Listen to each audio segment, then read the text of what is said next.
그렇게 너는 엄마를 부려먹을 생각만 하고 정작 대접은 사돈이 다 받고 있으니까 난 억울해 죽겠다. 나는 평생 너 뒷바라지만 하다가 늙었는데 결혼해서도 애미를 부려먹기만 하는 너한테 질려버렸다. 나 키운 게 그렇게 억울해? 내 배 아파 낳은 내 새끼 키우는 게 왜 억울하겠어? 나는 그냥 엄마니까. 그래서 의지한 거야. 그런데 말이야. 네가 나를 사랑해서 의지했다면 나도 억울하지는 않다. 그런데 이제 보면 너는 엄마로서가 아니라 너 뒷바라지 해주는 사람으로서만 나를 필요로 하는 것 같다. 그럴 리가 없잖아.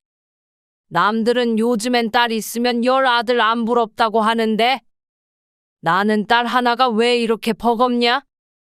네가 눈곱만큼만이라도 엄마를 생각했다면 엄마는 끝까지 네가 하란 대로 했을 거야.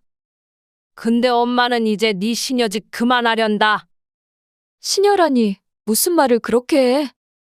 돈도 잘난 니네 시어머니한테 빌려달라 그래라? 엄마, 내가 기댈 곳이 친정밖에 더 있어? 왜 시어머니랑 비교를 해? 엄마도 이제 주기만 하는 사랑에 지쳤어. 그렇게 어머니는 딸을 뒤로 한 채 걸음을 옮겼습니다. 딸이 애타게 어머니를 불렀지만 뒤돌아보지 않았습니다. 어머니, 올해 70세가 된 이명순 씨입니다. 딸은 올해 35세 김여선. 임 씨는 딸과 연을 끊기로 다짐합니다. 속이 쑤시고 괴롭지만 더 이상 이런 일방적인 관계는 자신의 삶을 더욱 괴롭게 할 뿐이라는 것을 깨달았죠. 임 씨는 누구보다도 자신의 딸을 사랑했습니다. 진심을 다해 딸을 위해서라면 목숨도 내놓을 수 있었습니다. 하지만 너무 사랑한 것이 자신과 딸의 관계에 독이 된 듯했습니다. 어쩌면 오래전부터 느끼고 있었지만 애써 외면하고 있었던 것일 수도 있겠죠. 임 씨는 30대의 딸 김여선을 낳았습니다. 결혼한 지 8년 차에 어렵게 갖게 된 딸이었죠. 하지만 시어머니도 남편도 크게 기뻐하진 않았습니다. 그 시절에 대부분 그랬듯이 아들이 최고였고 딸을 낳으면 죄인 취급을 받았었죠. 임 씨도 마찬가지였습니다. 너는 어떻게 된 게 남들 잘만 낳는 아들 하나 못 낳냐? 옆집만 하더라도 벌써 아들만 셋이라더라. 나는 셋까지는 바라지도 않아. 하나만이라도 있어야지 아들은. 얼른 둘째 가질 생각이나 해라. 몸을 풀자마자 임 씨가 시어머니에게 들은 말이었습니다. 그 뒤로도 귀에 딱지가 않도록 들었던 말이었지만 시어머니의 소원은 끝까지 이루어지지 않았죠. 그렇게 노력했는데도 8년 만에 겨우 생긴 딸이었습니다. 둘째라고 순탄하게 가질 수 있을 리가 없었습니다. 저건 왜 고추도 못 달고 태어나서는.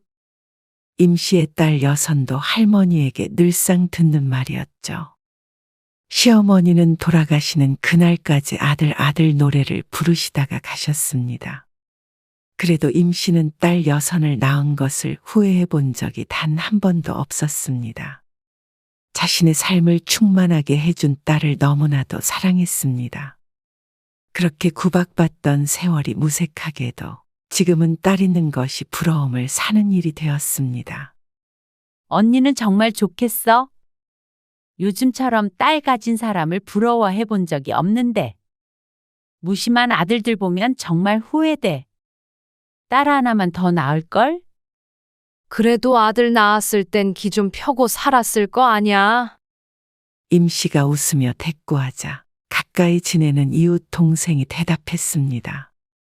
그건 그렇지. 그래도 말이야. 그런 말 들어봤어? 딸 둘이면 금메달이고, 뭐 아들 딸 하나씩 낳으면 은메달? 그리고 뭐냐, 아들 둘이면 목메달이라잖아? 그러면 나는 목메달이네, 목메달. 근데 언니는 반쪽짜리더라도 금메달은 금메달 아니야. 이웃 동생의 우스갯소리에 임 씨는 쓴웃음을 지었습니다. 임 씨는 속으로 생각했습니다. 딸을 낳든 아들을 낳든 자식이 있으면 무조건 목매달이 아닌가 하고요. 옛날 같았으면 딸 자랑을 늘어놨을 텐데 임 씨는 침묵을 지켰습니다. 그때 임 씨의 휴대폰이 울렸습니다. 누구야? 딸이네. 거봐. 우리 아들들은 내가 먼저 하기 전에는 전화도 안 해. 딸은 이렇게 살갑잖아. 임 씨가 전화를 받지 않고 바라만 보고 있자 이웃 동생이 말했습니다. 언니, 왜 안 받아? 전화 끊어지겠다. 임 씨는 딸의 전화를 받기가 망설여졌습니다. 용건은 보나마나 뻔했습니다. 2시간쯤 흐르는 뒤 임 씨는 딸 여선의 집에 와 있었습니다. 딸과 사위는 출근한 낮 시간입니다. 문을 열자마자 펼쳐진 광경에 한숨부터 새어나왔습니다. 아무리 바빠도 집이 꼴이 이게 뭐야. 애도 있는 집에서. 그렇지만 오히려 애가 있으니 쫓아다니면서 치우려면 힘들기야 하겠다는 생각을 합니다. 신발을 벗고 들어가서 제일 먼저 한 일이 고무장갑을 끼는 일이었습니다. 산처럼 쌓여있는 그릇, 후라이팬, 냄비들. 요리를 할래야 할 수 있는 환경이 아니었죠. 어휴, 이래선 어떻게 밥을 해 먹는다는 건지 그때그때 설거지를 해놔야지. 투덜거리면서도 분주한 손놀림은 멈추지 않습니다. 설거지를 끝내니 음식물 쓰레기가 한가득이었습니다. 냉장고도 열어보았더니 유통기한이 한참 지한 음식들, 아니 음식물 쓰레기들이 냉장고를 꽉 채우고 있었습니다. 임 씨는 익숙한 듯 냉장고를 정리해 나갔습니다. 솥단지만큼 큰 냄비 안에 음식물을 때려 넣고 낑낑거리며 분리수거장으로 향했습니다. 돌아와서는 거실을 쓸고 닦고 소파 위에 쌓여있는 빨래까지 정리해서 넣어놓으니 3시간이 훌쩍 지나가 있었습니다. 애구머니나. 시간이 벌써 이렇게 됐어? 임 씨는 다급히 고무장갑을 벗고는 1층으로 뛰듯이 내려갔습니다. 아파트 단지 앞 버스 정류장에 도착하고 얼마 안 돼서 노란 버스가 임 씨 앞에 섰습니다. 3살 된 임 씨의 손녀딸 황수연이 어린이집에서 돌아오는 시간이었죠. 생일이 늦어 아직 2돌이 안 된 손녀가 임 씨의 품에 안겼습니다. 오늘 회식 때문에 늦는다는 딸과 사위를 대신해 오늘 저녁 임 씨가 돌봐야 했습니다. 아직 어린 손녀 수연은 하나부터 10까지 돌봄의 손길이 필요했습니다. 밥 해먹이고 간식도 먹이고 씻기고 재우니 시간이 벌써 9시였습니다. 그리고 아직 하지 못한 화장실 청소까지 하니까 또 1~2시간이 지나 있었습니다. 현관문 여는 소리에 겨우 허리를 펼 수 있었죠. 어머니, 집이 진짜 깨끗하네요. 저희 집 안 같아요. 그러네. 엄마가 매일 와줬으면 좋겠다. 웃으며 사위와 딸이 하는 말에 임 씨도 따라 웃었습니다. 그러다 엄마 골병 나서 죽게. 아무리 바빠도 집 좀 치우고 살아. 알았어. 요즘 좀 바빠서 그랬어. 그래도 엄마 덕분에 살았다. 이제 좀 사람 사는 집 같아. 임 씨도 힘들었지만 뿌듯했습니다. 바쁜 딸을 위해 무엇이라도 할 수 있는 일이 있다는 게 좋았습니다. 시간이 늦어서 이제 가볼게. 고마워, 엄마. 근데 어쩌지? 우리 술을 마셔서 엄마 못 데려다 줄 것 같은데. 됐어. 택시 타고 가면 돼. 회식 가는 거 알고 있었는데 뭘. 고마워. 엄마 없으면 회사 생활도 못하겠다. 끊어질 듯 아파오는 허리를 두드리며 딸의 집에서 나왔습니다. 칠흑같이 어두운 하늘을 보며 몇 시간 만에 처음으로 한숨 돌렸습니다. 그때 꼬르륵 울리는 소리가 들려왔습니다. 에고, 밥도 안 먹고 청소했네. 이놈의 딸내미가 엄마 밥 먹었느냐고도 안 물어보네. 불만스럽게 얘기하긴 했지만 기분 상한 표정은 아니었습니다. 그래도 오늘은 딸이 늦게 들어와서 대청소를 할 수 있어서 다행이었습니다. 시간이 없을 때는 뭐 하나라도 덜 해놓고 가면 걱정이 앞섰기 때문입니다. 하루 종일 일에 치이고 육아에 치이는 딸이 고생할 것을 생각하면 말이죠. 하지만 넓은 집을 종일 청소하고 돌아오면 다음 날은 내내 끙끙 앓아야 했습니다. 편해진 마음과는 다르게 몸은 굉장히 불편해지는 건 피할 수 없었죠. 그리고 한 달에도 몇 번씩 같은 일을 하다 보니 골병이 들 것 같은 기분이 들었습니다. 그러니 딸의 전화가 무서워질 수밖에요. 그리고 그 주 금요일 되자 다시 딸에게 전화가 왔습니다. 엄마, 오늘 고추장 불고기 좀 해다 줄 수 있어? 오랜만에 그게 먹고 싶네. 고추장 불고기? 어쩌지? 오늘은 엄마 약속 있는데 그래? 오늘 꼭 먹고 싶은데. 진작 말하지. 선약이 있는데 어떡해. 요즘 마트에도 많이 팔어. 오늘만 사 먹어. 마트에서 파는 거랑 비교가 돼? 엄마가 해준 게 먹고 싶어서 그렇지. 아쉬워하는 딸의 목소리에 임씨는 망설였습니다. 한숨을 쉬면서도 딸이 자신이 해준 음식을 꼭 먹고 싶다고 하는 게 내심 기분이 좋았습니다. 아휴. 알았다. 오늘 해서 가져다 줄게. 수연이도 내가 데리고 들어갈까? 그래주면 진짜 고맙지, 엄마. 딸과 전화를 끊고도 아직 휴대폰을 내려놓지 못했습니다. 어쩌지? 오늘 못 만날 것 같은데. 우리 딸이 급한 일이 있다고 해서. 미안해. 다음에 내가 한턱 쏠게. 딸밖에 모르는 바보라고 한 소리 듣고 나서야 전화를 끊을 수 있었습니다. 서둘러 장을 봐와서 딸이 먹고 싶다는 고추장 불고기도 하고 다른 반찬들도 몇 가지 만들었습니다. 며칠 전에 갔을 때 상한 음식들을 다 버리니 냉장고가 텅 비어버렸으니까요. 요리에 영 재주가 없는 딸이 또 배달 음식으로 때울까봐 신경 써서 반찬을 만들었습니다. 그리고 나서 어린이집이 끝나는 시간에 늦지 않게 서둘러 택시를 타고 딸의 집으로 향했습니다. 손녀 수연이를 데리고 들어가서 또 청소를 하고 냉장고 정리도 하니 8시 가까운 시간에 딸이 퇴근했습니다. 엄마 와 있으니까 일 조금 더 하고 왔어.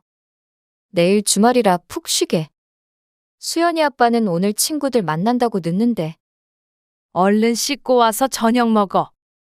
딸의 말처럼 내일은 토요일이기에 임씨는 내심 딸과의 시간을 기대하고 있었습니다. 저녁에 같이 식사도 하면서 맥주도 한 잔 함께 하고 싶었습니다.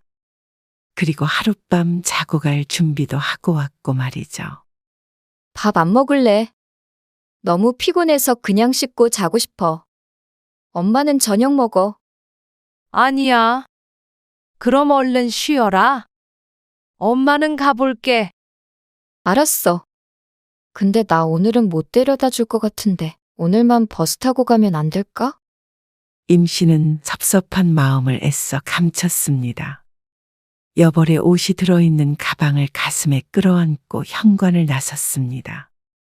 왜인지 모르게 쫓겨난 듯한 모양새였습니다. 버스에 오르면서도 서운한 마음이 가시질 않았습니다. 빈말이라도 자고 가라는 말, 아니면 같이 저녁이라도 먹자는 말을 할 줄 알았으니 말이죠. 그리고 꼭 오늘 먹어야 한다고 해서 급하게 해온 고추장 불고기는 아직도 냉장고 안에 들어 있었습니다. 이럴 거면 왜 굳이 오늘 먹겠다고 난리를 친 거야. 약속도 괜히 취소했네. 그리고 다음 날이 되었을 때 딸에게 전화를 걸어보았습니다. 어제 고추장 불고기 못 먹었잖아. 오늘 먹었어? 아, 그거? 먹었지. 맛있었어. 그래? 간이 좀 짜게 된 것 같아서 걱정했는데. 간? 안 쪘어. 역시 우리 엄마 솜씨 안 죽었더라고. 다행이네. 오늘은 뭐 해? 수연이 데리고 어디 안 가? 오늘 시댁 식구들이랑 놀러 가. 안 그래도 오늘 아침 일찍 시부모님 오셨어. 그래서 어제 자고 가란 소리도 안 했구나 하고 속으로 생각했습니다.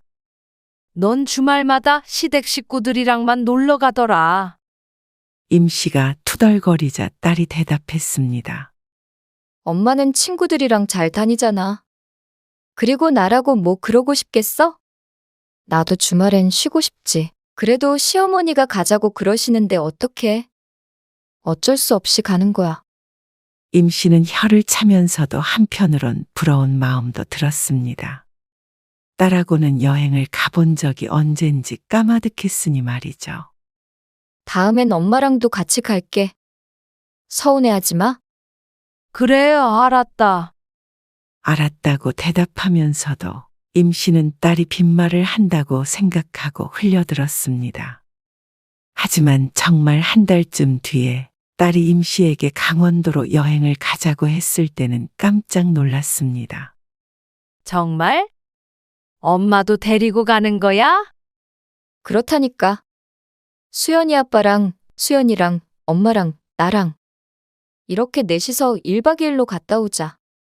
그 말을 듣자마자 들뜬 기분을 감출 수 없었습니다. 그래서 여행 날이 올 때까지도 소풍 가는 어린아이가 된 것 같았습니다. 여행 당일이 되어 바다에 도착했을 때까지도 얼떨떨했죠. 엄마 유모차 좀 밀어줘. 딸은 사위와 함께 손을 잡고 해변을 거닐었습니다. 뒤에서 바라보는데 보기가 좋아 흐뭇한 웃음이 나왔습니다. 수연이는 할미랑 같이 바다 구경하자. 유모차를 조금 밀고 앞으로 가자. 수연이도 걷고 싶었는지 내려달라며 떼를 썼습니다. 여선아, 수연이 꺼내줘도 되니? 저 멀리 걷고 있는 딸에게 묻자 딸이 고개를 저었습니다. 옷과 신발이 더러워진다며 차라리 안아주라고 말이죠. 애도 모래사장도 걷게 해야지. 참. 그러면서도 임씨가 수연이를 안아들었습니다. 두 돌이 안 됐다지만 갓난아기가 아니기에 묵직했습니다. 그게 5분이 지나고 10분이 지나자 팔이 저려왔습니다. 유모차에 다시 내려놓으려니 타지 않겠다며 발버둥치는 손녀를 어찌하지 못했습니다. 그래서 딸이 해변 산책을 마칠 때까지 수연을 임씨가 안고 있어야 했고 짐이 실려있는 유모차를 두고 멀리 가지 못하기 때문에 그 근처만 서성거려야 했습니다. 엄마, 배고프지 않아? 해산물 좀 먹을까? 바다 구경 다 못했는데. 아쉬워하는 임씨애가 딸이 말했습니다. 여태 안 하고 뭐 했어? 여기가 다 바다인데. 그냥 서 있으면 바다 구경 아니야? 농담으로 들었는지 딸과 사위가 유모차를 밀며 식당으로 향했습니다. 뒤에 남겨진 임씨는 손녀를 고쳐 안고 딸을 쫓아갔습니다. 식당에 들어가서 의자에 수연을 내려놓자마자 팔이 떨어져 나갈 것 같았습니다. 아이고, 이제 다 컸네, 수연이. 나는 애기 먼저 먹일 테니까. 엄마랑 수연이 아빠 먼저 먹어. 딸은 수연이에게 밥을 먹이느라 제대로 먹지도 못했습니다. 이리 줘. 너도 먹어야지. 수연이는 엄마가 먹일게. 아니야. 그러면 엄마는 먹지도 못해. 뭘 먹이면서 나도 먹으면 되지. 이리 줘. 딸이 머뭇거리며 아이 밥을 넘겨주었습니다. 딸의 말대로 임씨는 제대로 식사하지 못했습니다. 한시라도 눈을 떼면 난장판을 피워놓는 손녀 때문에 말이죠. 그렇게 밥도 먹는 둥 마는 둥 나왔습니다. 애를 어떻게 계속 안고 다녀? 이따가 숙소에 들어가서 씻기면 되지. 걸어 다니라고 내려줘. 알았어. 그제서야 딸이 수연을 내려놓는 것을 허락했습니다. 그래서 임 씨는 느긋하게 바닷가 좀 걸어보나 했지만 이리저리 튀어나가는 손녀를 쫓아가는 것 또한 임 씨 몫이었습니다. 조금 지나자 해가 져 다 같이 숙소로 들어갔는데 임 씨는 녹초가 되어 있었습니다. 뭘 구경했는지도 모르겠고 손녀딸 뒷공무니 밖에 쫓아다닌 기억이 없었습니다. 오늘 진짜 좋았어. 오랜만에. 그치? 딸이 하는 말에 임 씨가 웃었습니다. 그래, 너라도 즐거운이 됐다. 뭐? 엄마는 재미없었어? 엄마 바다 좋아하잖아. 아니야. 재미있었어. 아이를 재우고 맥주 한 잔 마시자는 딸의 말에 평소에는 좋아했겠지만 오늘은 그럴 기운이 남아있지 않았습니다. 나는 일찍 자련다. 얼른 침대에 몸을 눕히고 싶었습니다. 그러면 수연이랑 수연이 엄마랑 어머니랑 셋이서 큰 침대에서 주무세요. 저는 여기 간이 침대에서 혼자 잘게요. 사위의 말에 임 씨는 손녀딸 옆에 누웠습니다. 피곤했는지 눕자마자 잠에 빠져들었습니다. 잠자리가 바뀐 탓인지 설핏 잠에서 깼는데 아직 불이 꺼지진 않은 상태였습니다. 몸을 일으키려고 하는데 딸과 사위가 두런두런 대화를 나누는 소리가 들려왔습니다. 둘이 오붓하게 마시게 그냥 자자하고 이불을 고쳐 덮었습니다. 이번 명절에는 용돈 어떻게 드리지? 그러게. 다음 달 우리 엄마 생신이고 돈 나갈 일이 너무 많네. 그러면 우리 엄마는 10만 원만 드리자. 딸의 목소리에 임 씨가 귀를 기울였습니다. 그러자 사위가 대답하는 목소리도 들렸습니다. 그래도 어떻게 그래. 똑같이 드려야지. 그렇다고 어머니도 10만 원 드릴 순 없잖아. 어머니 성격에 가만히 계시겠어? 우리 엄마한테는 내가 시댁에도 10만 원만 드렸다고 말할게. 나중에 아시면 서운해하시지 않을까? 말 안 하면 엄마가 어떻게 알아? 그리고 안다고 하더라도 우리 엄마는 그런 걸로 안 서운해해. 돈 쓸 일도 별로 없고. 걱정 마. 끝까지 못 들은 척 눈을 감고 있었지만 임 씨는 너무 속이 상했습니다. 딸이 자신보다 시집을 더 신경 쓴다는 걸 알고는 있었지만 직접 들으니 기분이 남달랐습니다. 임 씨도 시집살이를 해본 사람으로서 딸의 심정은 이해가 갔습니다. 시댁이란 늘 더 어렵고 항상 신경을 써도 좋은 소리 한번 듣는 게 힘든 것이었죠. 조금 있자 딸이 자리를 치우고 일어나 잠자리에 들었습니다. 불이 완전히 꺼지고 딸과 사위의 숨소리가 잦아들 때까지도 임 씨는 다시 잠들지 못했습니다. 손녀가 뒤척이는 바람에 침대 끝까지 밀려난 임 씨는 몸을 일으켜 소파로 향했습니다. 소파에 웅크리고 누워있으니 지금 이게 뭐하고 있는 건가 싶었습니다.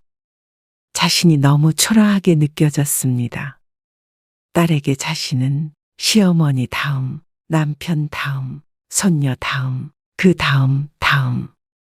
모든 일이 끝난 뒤에야 한번 뒤돌아보는 존재였습니다. 언제나 뒷전이었죠. 한때는 자신이 딸을 뒤에서 지켜준다고 생각해왔는데 어쩌면 그것이 아닐 수도 있다는 생각이 들었습니다. 10만 원이라는 금액이 중요한 것이 결코 아니었습니다. 하지만 딸에게 자신이 어떤 존재인지 엿본 것 같은 기분이었습니다. 엄마니까, 딸이 가장 편하게 의지할 수 있는 존재니까. 애써 임 씨는 스스로를 달랬지만 여행을 끝마치고 집으로 돌아와서도 심란한 기분을 지워낼 수가 없었습니다. 엄마, 오늘 못 와줘. 회사 늦게 끝날 것 같은데. 어쩌니? 엄마 친구랑 나와 있어서 못 갈 것 같은데. 친구, 누구? 양해 좀 구하고 오면 안 될까? 지방에서 올라온 친구라 힘들 것 같아. 수연이 아빠도 늦는데? 오늘 약속 있다고 해서 알겠어. 끊을게. 서운한 투로 대답하며 전화를 끊는 딸. 임 씨는 집에 있었습니다. 요 며칠 딸이 와달라고 부탁해도 안 간 것이 몇 번 되었습니다. 딸이 서운해하는 것을 알지만 임 씨는 당분간 딸을 보지 않기로 했습니다. 딸이 필요할 때 자신을 찾으면 언제 어디에 있든 달려갔었는데 그래서인지 딸은 자신을 어머니가 아닌 공짜로 부릴 수 있는 일꾼쯤으로 생각하는 것인가 하는 생각이 들기도 했죠.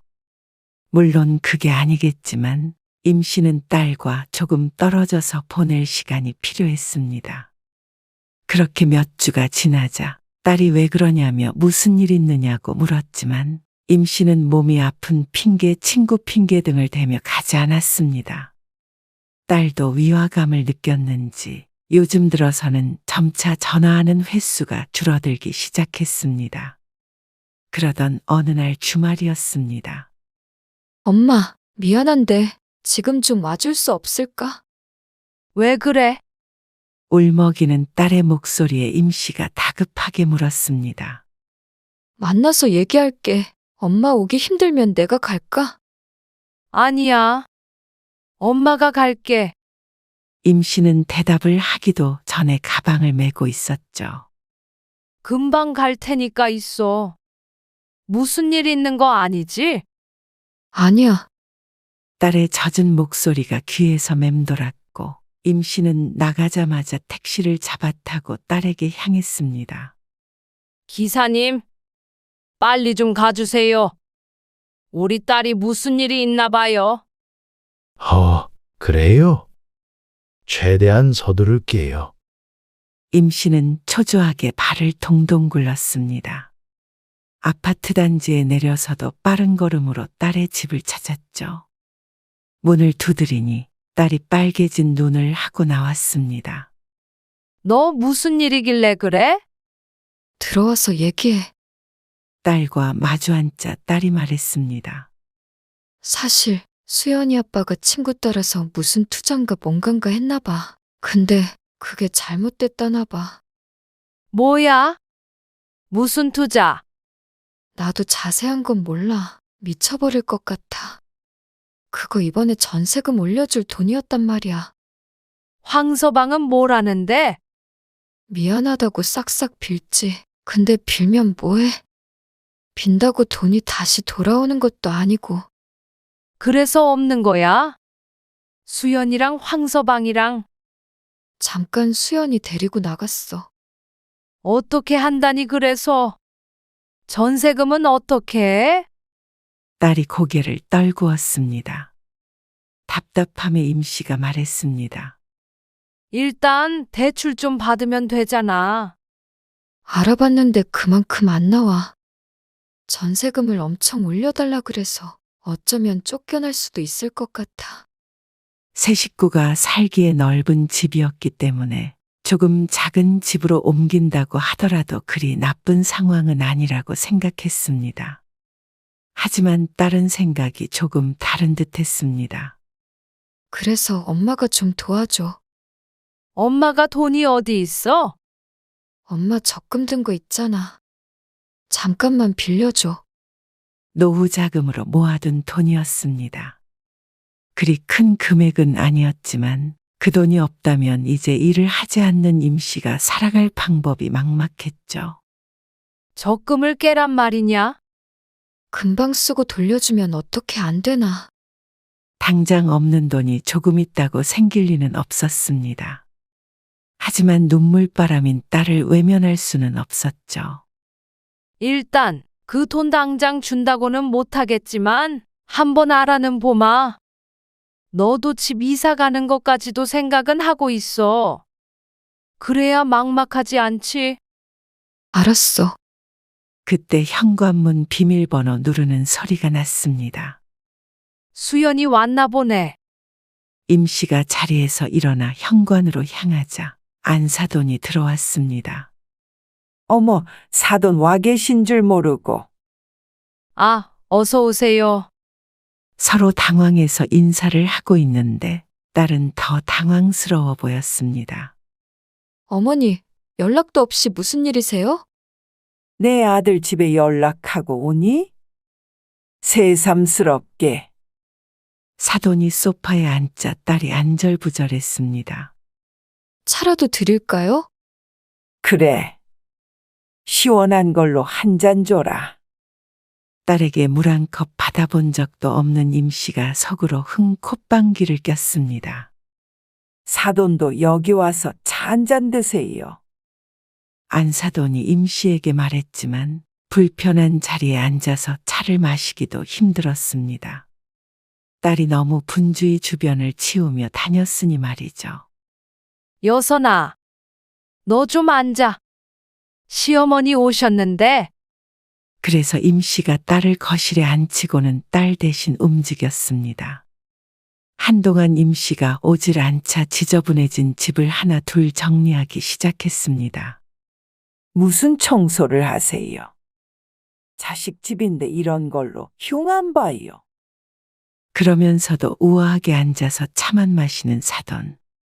화장실까지 들어가서 휴지통을 비우고 있는데 상황이 참 이상했습니다. 분명 사람들은 딸이 있으면 좋다고 그랬는데 이게 그 좋은 상황인가 싶기도 하고 말이죠. 그래도 이미 시작했으니 끝을 볼 수밖에 없었죠. 대충 청소를 마치고 나오자 앞섭이 흠뻑 젖어 있었습니다. 옷을 털며 나온 임씨가 딸을 돌아봤습니다. 옷을 좀 갈아입었으면 하는 마음에 입을 떼려니까 딸이 눈치를 줍니다. 계속 눈짓으로 현관을 가리키는 것이 집에 가보라는 것 같았습니다. 기가 막혔습니다. 돈 달라고 오라 그럴 땐 언제고 시어머니 오니까 땀 흘려 청소해준 엄마는 쫓아내려고 하다니요. 시엄마가 무슨 임금이라도 되는지 옆에서 시종일관 안절부절 못하는 딸. 조금 있으면 입가에 묻은 물마저 손으로 닦아줄 듯 보였습니다. 그래, 가자. 임씨가 짐을 챙기려 하자 사돈이 말을 걸었습니다. 아, 참. 지난번에 주셨던 불고기 잘 먹었어요. 역시 사돈 음식 솜씨가 너무 좋아요. 다른 반찬들도 잘 먹었어요. 네? 불고기요? 임씨가 되묻자 오히려 사돈이 놀라 물었습니다. 지난번에 저 먹으라고 고추장 불고기 해주셨잖아요. 여선아, 아니야? 아, 네. 엄마 지난번에 고추장 불고기 말이야. 약속도 취소하고 달려가서 불고기를 줬던 날이 떠올랐습니다. 그 모든 것들이 딸의 뱃속이 아닌 사돈의 뱃속으로 들어간 듯 했습니다. 아, 그거요. 제가 잠깐 깜빡했어요. 입에는 좀 맞으셨어요? 그럼요. 종종 여선이가 사돈이 해주셨다고 가지고 오는데 그때마다 정말 맛있게 먹고 있어요. 저까지 챙겨주셔서 감사해요. 딸을 위해 정성을 다했던 음식이 늘 엉뚱한 목적지로 향했던 것을 몰랐습니다. 딸 가진 게 죄라고 딸의 말에 대충 맞장구 친 임씨가 집을 나왔습니다. 엘리베이터를 타고 내려왔는데 딸이 계단을 통해서 1층까지 쫓아내려왔습니다. 엄마, 미안. 너 왜 엄마한테 나가라고 눈치 줘? 나는 거기 있으면 안 되니? 시엄마 오면 나는 나가야 하는 거야? 그게 아니잖아.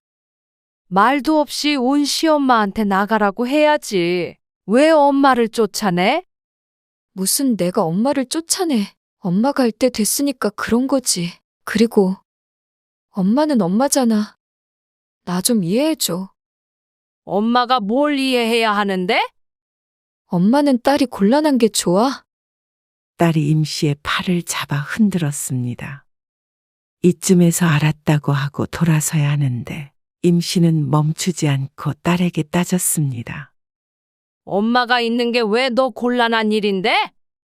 그리고 너는 왜 엄마가 해준 음식 사돈 준다고 말도 안 해? 엄만 너 먹는 줄 알았어. 사돈 드린다고 했어도 해줬을 텐데. 왜 거짓말을 해? 그게 아니라 내가 먹는다고 해야 엄마도 기분 좋게 만들지. 그걸 아는 애가 넌 먹지도 않고 다 시엄마한테 줘? 다는 아니고 내가 먹은 적도 있어. 아무튼 미안해. 내가 네 시엄마 반찬에다 바치는 시녀야? 아니다. 사돈네 시녀가 아니라 내가 네 시녀인가 보다. 그렇게 부려먹을 생각만 하고 정작 대접은 사돈이 다 받고 있으니까 억울해 죽겠다. 나는 평생 너 뒷바라지만 하다가 늙었는데 결혼해서도 애미를 부려먹을 생각만 하는 너한테 질려버렸다. 그러자 딸도 표정을 굳히고 대꾸했습니다. 나 키운 게 그렇게 억울해? 내 배 아파 낳은 내 새끼 키우는 게 왜 억울하겠어? 나는 그냥 엄마니까. 그래서 의지한 거야. 그런데 말이야. 네가 나를 사랑해서 의지했다면 나도 억울하지나 않다. 그런데 이제 보면 너는 엄마로서가 아니라 너 뒷바라지 해주는 사람으로서만 나를 필요로 하는 것 같아. 그럴 리가 없잖아. 남들은 요즘엔 딸 있으면 열 아들 안 부럽다고 하는데 나는 딸 하나가 왜 이렇게 버겁냐? 네가 눈곱만큼만이라도 엄마를 생각했다면 엄마는 끝까지 네가 하잔 대로 했을 거야. 근데 엄마는 이제 네 시녀짓 그만하련다. 무슨 말을 그렇게 해? 돈도 잘난 니네 시어머니한테 빌려달라 그래? 내가 기댈 곳이 친정밖에 더 있어? 왜 시어머니랑 비교를 해? 엄마도 이제 주기만 하는 사랑에 지쳤어. 그렇게 임 씨는 뒤돌아섰습니다. 딸은 시어머니가 있어 차마 임 씨를 쫓아오진 못하고 계속해서 전화를 걸었지만 임 씨는 전화기를 꺼버렸습니다. 당분간은, 아니 앞으로는 딸에게서 오는 전화는 받지 않기로 결심했습니다.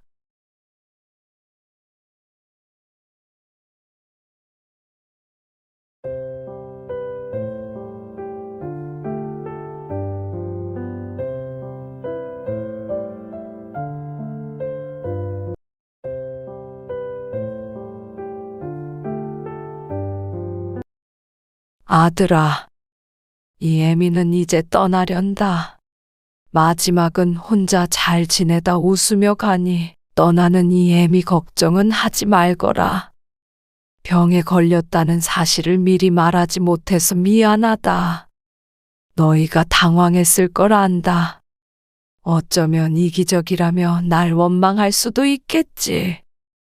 하지만 진작 알았다면 나는 너에게 이런 편지도 쓰지 못하고 요양원에서 눈을 감았겠지.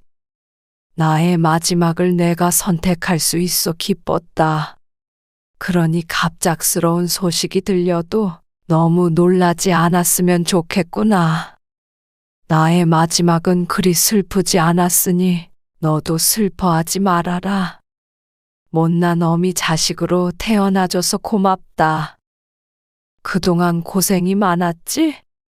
하늘에서나마 네 앞날이 무탈하길 빌 테니 부디 행복하거라. 85세 어머니 정경자 할머니가 55세 아들 이호성에게 남긴 마지막 편지입니다.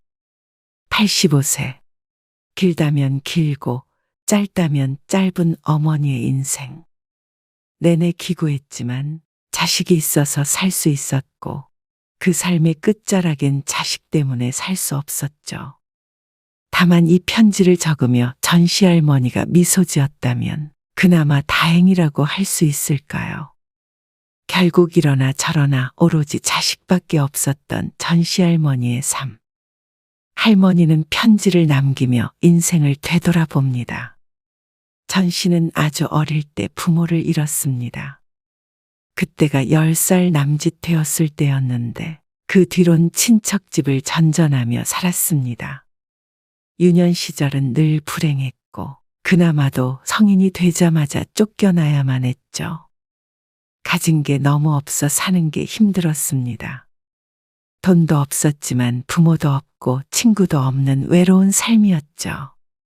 그러던 차에 전 씨는 남편을 만났습니다. 그리고 아들도 낳았습니다. 아, 인생 참 살만하구나 하고 태어나 처음 느낀 순간이었죠. 하지만 하늘은 찰나의 행복이라도 용납할 수 없다는 듯 전 씨에게서 남편을 앗아갔습니다. 갑작스러운 뺑소니 사고, 손쓸 틈도 없이 전 씨 곁을 떠나버린 남편 때문에 하루아침에 아이와 세상에 둘만 남게 되었습니다. 요즘이라고 다르지 않겠지만 그 시절엔 더더욱 여자 혼자 아이를 키우는 게 쉽지 않았습니다. 경제적으로도 힘들었고 곱지 않은 시선은 늘 따라다녔습니다. 효성이 엄마, 이거 우리 아들 입던 건데 가져가서 입혀. 감사합니다. 새 옷 사줄 형편도 안 되어서 옷도 이웃한테서 얻어 입혔고 아들이 어릴 땐 일만 하느라 잘 돌봐주지도 못했는데 그게 늘 가시처럼 전 씨의 가슴에 박혀 있었죠. 하지만 그렇게 열심히 살았어도 사는 게 쉽지 않았습니다. 밤낮 없이 식당이며 파출부일이며 가리지 않고 했는데도 손에 쥐는 돈은 턱없이 부족했습니다. 일에 치이고 사람에 치이고 어쩜 세상은 전 씨에게만 그리 혹독했는지. 이 여자가 나한테 시위하는 거야? 우리 아들 시험 본다니까 미역국을 끓여? 아주 떨어지라고 고사를 지내지 그래. 죄송합니다. 죄송합니다. 제가 깜빡하고 그만. 가지고 가서 네 자식이나 먹이든 개를 먹이든 알아서 해. 그러곤 머리 위로 쏟아진 미역국. 파출부일을 하던 집에서는 식모보다도 못한 취급을 받았습니다. 미역국을 뿌린 사모님은 전 씨와 비슷한 연배였는데 그 사실도 전 씨를 더욱 비참하게 했죠. 지친 몸을 이끌고 버스에 오른 전 씨는 옷이 젖어 의자에 앉지도 못하고 서서 눈물을 흘렸습니다. 요즘 같았으면 전 씨 또한 아직 부모의 품에 있었을지도 모르는 나이. 비린내 나는 전 씨를 피해 버스에 탄 사람들이 멀찍이 떨어져 앉았습니다. 꼭 세상이 전 씨를 거부하는 것 같았죠. 집에 도착하니 어린 아들 효성이 이불을 뒤집어 쓰고 홀로 앉아 TV를 보고 있었습니다. 냉골 같은 방 안, 인기척이 들리자 아들이 전 씨를 반갑게 맞았습니다. 효성아, 엄마 왔어. 엄마, 나 배고파. 밥상 위에 있는 그릇은 이미 텅 빈 채였죠. 아침 일찍부터 늦은 저녁까지 홀로 지내는 아들이 안쓰러웠지만 다른 방도가 없었습니다. 허름한 단칸방, 뒤늦게 차려준 밥을 허겁지겁 먹고 있는 어린 아들을 보니 착잡한 심정이었습니다. 전 씨는 집 밖으로 나와 보일러실로 들어갔습니다. 연탄 보일러는 이미 싸늘해진 지 오래였고 연탄도 몇 개 남지 않아 있었습니다. 한참을 연탄을 쳐다보고 있던 전 씨가 이내 연탄을 갈고선 다시 집으로 들어갔습니다. 그땐 빈손이 아니었죠.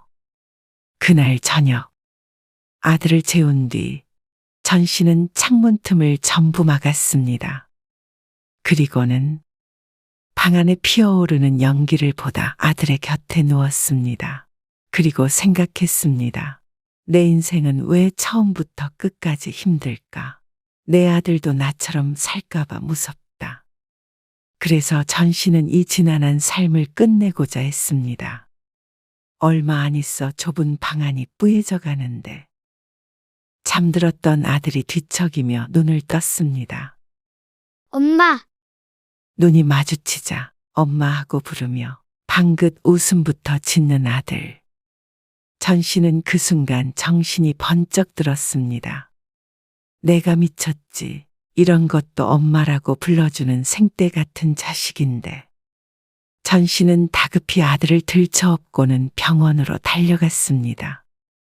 다행히도 연기를 조금 마시긴 했지만 건강엔 지장이 없다는 얘기에 가슴을 쓸어내렸습니다. 그날 밤 병원 벽에 스스로 머리를 찌으며 전 씨는 정신을 차렸습니다. 살자. 아들이랑 살자. 그날 이후로 전 씨는 이 악물고 살았습니다. 정말 힘들어서 모든 것을 그만두고 싶은 순간이 오면 그날을 떠올렸습니다. 어떤 고통도 아들을 생각하면 버틸만 했습니다. 아들이 전시를 살게 했습니다. 그렇게 하루하루 살다 보니 정말 살만해지는 순간도 왔습니다. 한 푼 두 푼 모아 차린 구멍가게 같이 작은 분식집이 장사가 잘 되었는데 무작정 이 일 저 일 할 때보다는 먹고 살만해졌습니다. 남의 집에서 빨래하고 밥 차리던 시절이 도움이 되는 순간이었죠. 구멍가게였던 분식집이 조금씩 규모를 넓혀갔고 분식집을 따라서 허름한 판자집도 반지하 빌라로 지상 아파트로 자리를 바꾸어 갔습니다. 그래서 서울에서 작지만 15평 남짓한 아파트도 마련할 수 있었습니다. 물론 짧은 기간에 된 것은 아니었고 대단히 오랜 시간이 흘렀죠. 아들은 고맙게도 어려운 형편에 잘 자라주었습니다. 자신을 닮지 않아 공부를 곧잘 했고 그래서 내내 장학금을 받아서 공부했습니다. 아들은 대학원까지 가서 30대가 끝날 때까지 공부를 하다 40대의 교수가 되었습니다. 그리곤 참한 아가씨를 데려와 남보다 조금 늦은 나이에 결혼도 하게 되었죠. 이거 너 결혼할 때 주려고 그동안 모아뒀던 돈이다. 아들을 결혼시키며 전 씨는 통장을 하나 내밀었습니다. 자판기 커피 한 잔 사 먹어본 적 없는 구두쇠로 소문이 자자한 전 씨가 오로지 아들을 위해 몇십 년간 모아온 돈이었습니다. 보잘것 없어 보일 수 있지만 전 씨의 평생이 담긴 통장이었죠. 이게 웬 돈이에요? 뜻밖의 상황인 듯 아들이 놀라 되물었습니다. 그래도 하나밖에 없는 아들 결혼하는데 빈손으로 보낼 순 없지 않니? 얼마 안 되지만 그걸로 작은 아파트 하나 얻어서 시작할 수는 있을 거다.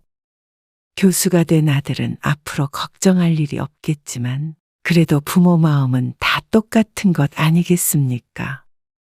그동안 공부하느라 고생했다. 제대로 해준 것도 없는데 혼자 이렇게 잘 커줘서 고맙다. 평생 키운 아들을 떠나보내려니 눈물이 앞을 가렸습니다. 내가 주책이다.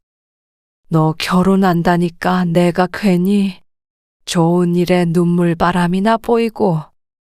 그러자 아들이 말했습니다.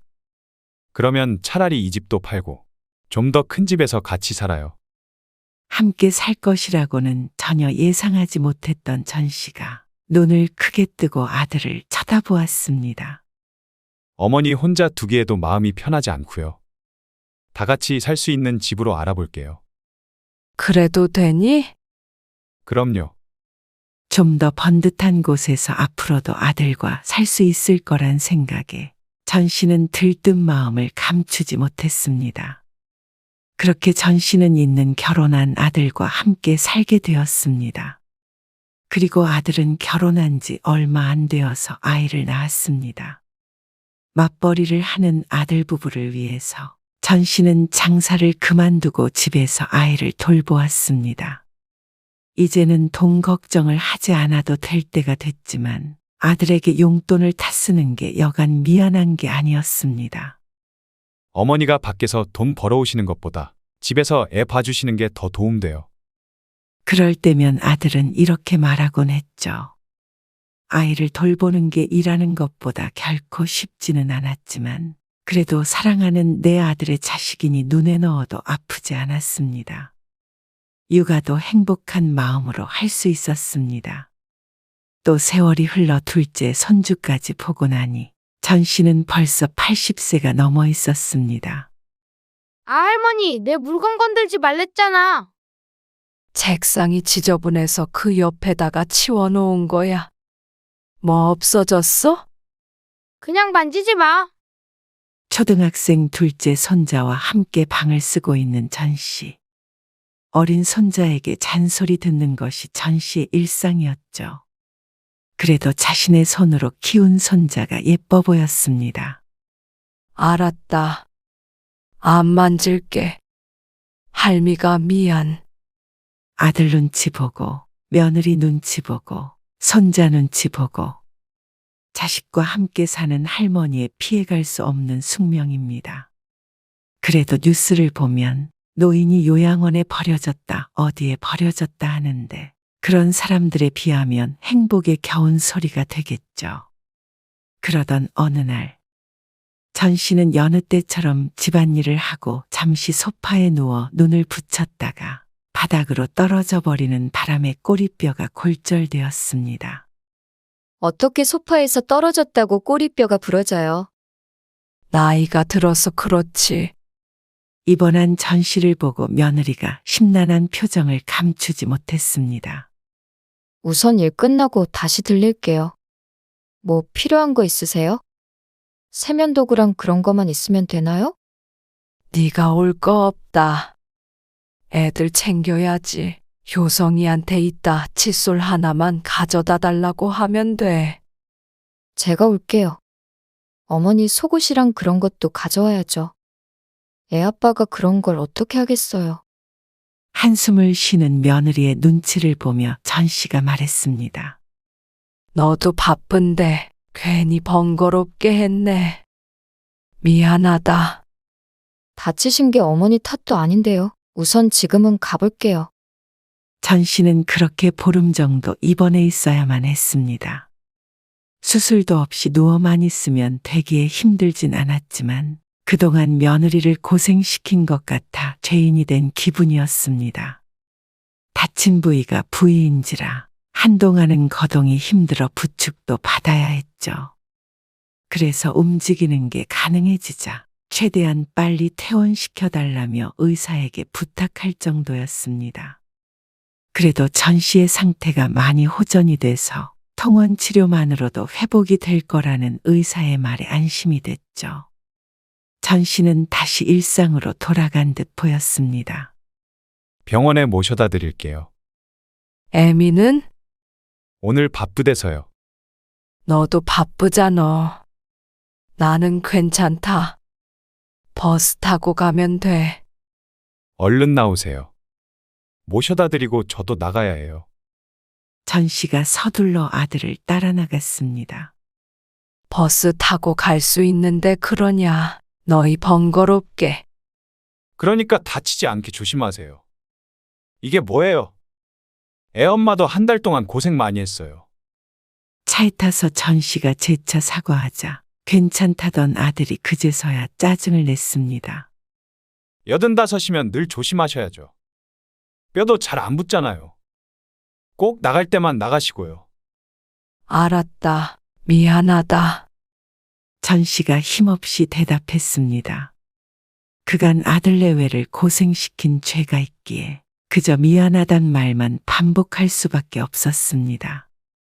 병원에 다녀온 그날 밤, 새벽에 목이 말라 부엌으로 나간 전 씨는 아들과 며느리가 하는 대화를 우연히 듣게 되었습니다. 당신이 힘들대서 오늘 내가 다녀왔잖아. 뭐가 문제야? 오늘만이 아니라 앞으로도 문제라는 거죠. 연세도 있으신데 또 이런 일 있으면 그땐 내가 수발 못 들어요. 당신이 알아서 해요. 집이랑 애들은 내가 알아서 할 테니까 당신은 어머니만이라도 좀 챙겨요. 논문 쓰고 바쁜 거 모르냐? 그거 좀 해주면 안 돼? 며느리가 그 정도도 못해. 나는 뭐 일 안 해요? 안 바쁘냐고요? 왜 어머니를 나한테 떠넘겨요? 점점 언성을 높이며 싸우는 아들과 며느리. 원인은 전 씨 자신인 듯해 숨을 죽이고 들었습니다. 그럼 뭐 요양원이라도 보낼까? 아들이 큰 소리로 말하자 그제서야 찔끔한 듯 며느리가 목소리를 낮췄습니다. 요양원에 보내자는 게 아니라 그게 아니면 뭐야? 당신도 힘들고 나도 힘들면 어머니가 요양원 가시는 수밖에 더 있어? 그래도 치매에 걸리신 것도 아니고 다치신 것도 거의 나았는데 요양원 보내면 주변에서 욕해요. 멀쩡한 어머니 내쫓았다고. 나 그렇게 나쁜 며느리는 아니에요. 그러자 아들이 조금 누그러진 목소리로 대답했습니다. 그러면 당신도 좀 참고 도와줘라. 엄마가 살면 얼마나 사신다고. 그리고 엄마가 애들도 봐주고 집안일도 해주시니까 당신도 편하게 일하는 거 아냐. 요양원은 내가 더 생각해 볼게. 그리고 그 사이에라도 더 편찮아지시면 그땐 당신이 보내지 말라고 해도 내가 어머니 요양원에 보낼 테니까. 그때까진 불만이 있어도 좀 참아줘. 알았어요. 걱정 마. 당신한테 어머니 똥기저귀 갈게는 절대 안 하니까. 아들과 며느리의 대화를 듣고는 자리에 돌아와 누워서도 잠에 들지 못했습니다. 자신이 아프게 되면 요양원에 보내버린다는 아들의 말이 뇌리에 박혀 전씨를 괴롭혔습니다. 가볍게 감기야 걸린 적이 많아도 입원할 정도로 다친 것은 처음이었는데 자신이 아프게 되면 일어날 수 있는 일에 대해서는 생각해 본 적이 없었습니다. 요양원. 치매에 걸리면 자신도 제 발로 들어갈 것이라고 다짐한 곳이지만 멀쩡한 정신의 그곳에 들어가서 생을 마감할 생각은 추호도 없었습니다. 허리를 다치면, 다리가 부러지면, 병에 걸리면 자신이 원하지 않아도 요양원에 갈 수도 있다는 사실에 참을 수 없는 두려움이 덮쳤습니다. 그리고 다음 날 아침, 어머니 다음 주에 병원 언제 가세요? 제가 모셔다 드릴게요. 아니다. 다 나았어. 이제 안 가도 돼. 그러자 옆에 있던 아들이 의아해하며 물었습니다. 어제 갔을 때는 두세 번 더 오라고 했다면서요.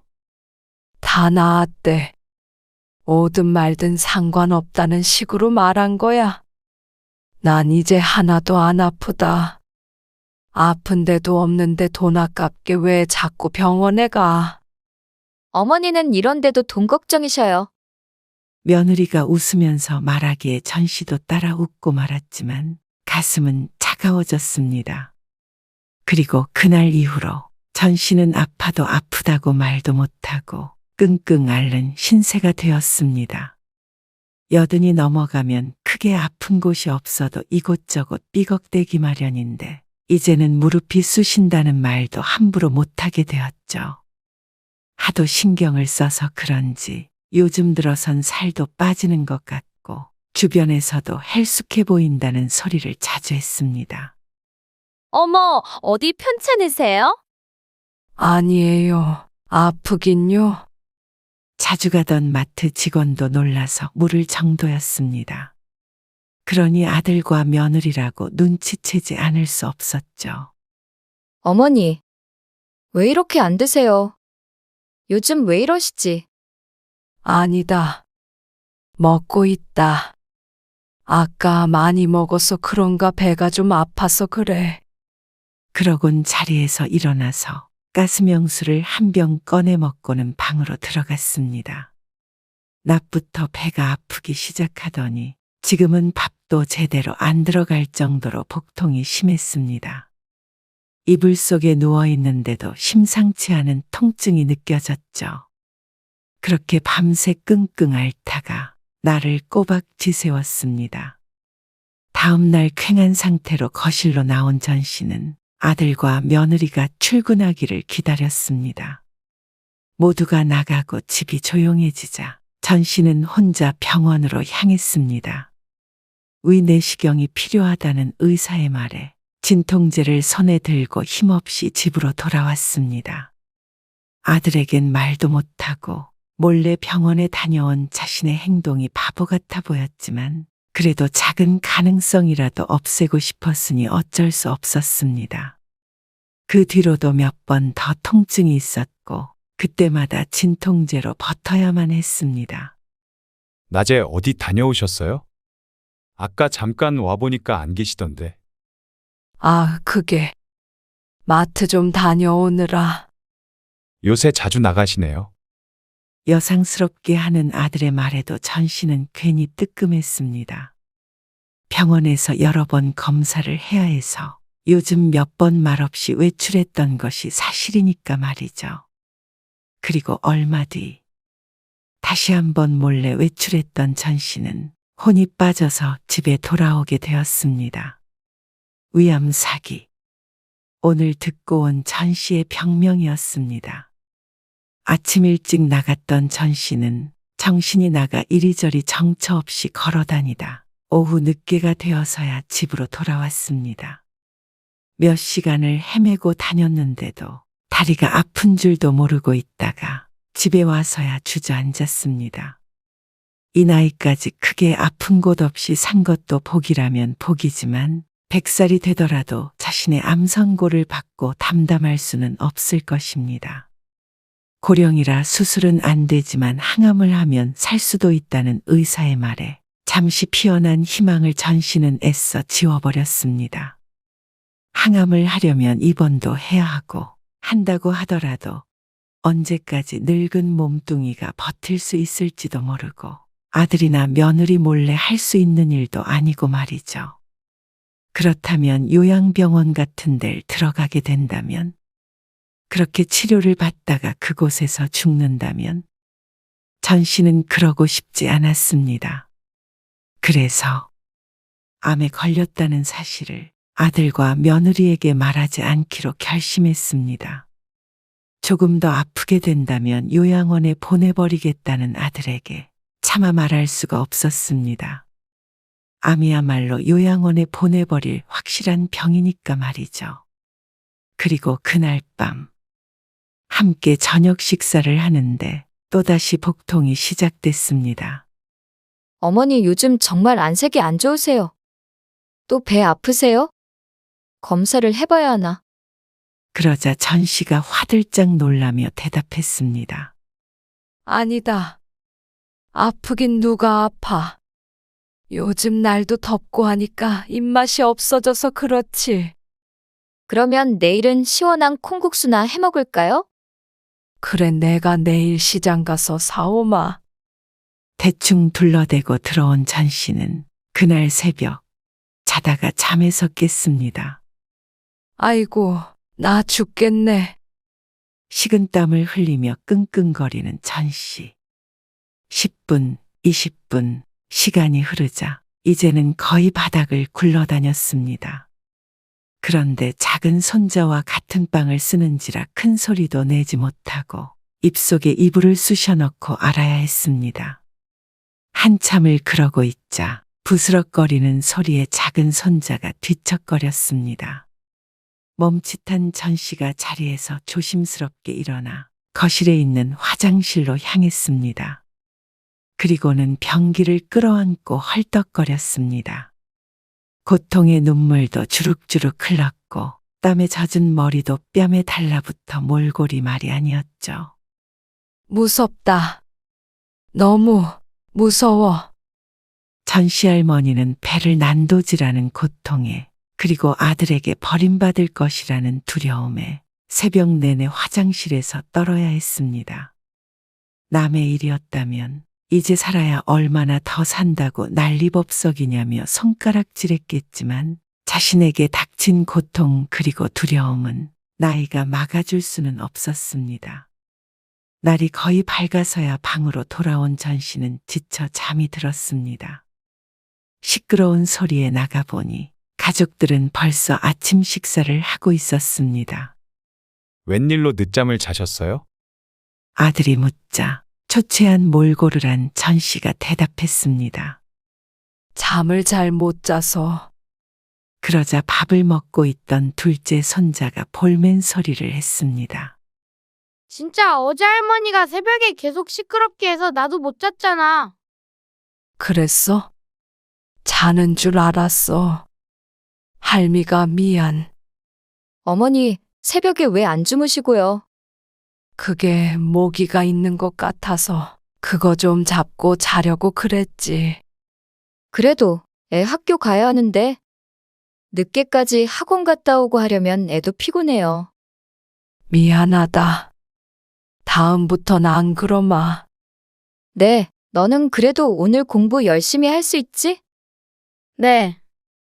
그리고 그날 밤 어김없이 찾아온 복통에 잠에서 깬 전 씨. 작은 손자의 눈치를 보며 화장실로 향하다 또다시 아들과 며느리의 대화를 듣게 되었습니다. 저 나이에 할머니랑 같이 자는 애가 어디 있어요? 그럼 방이 3개뿐인데 어떡해?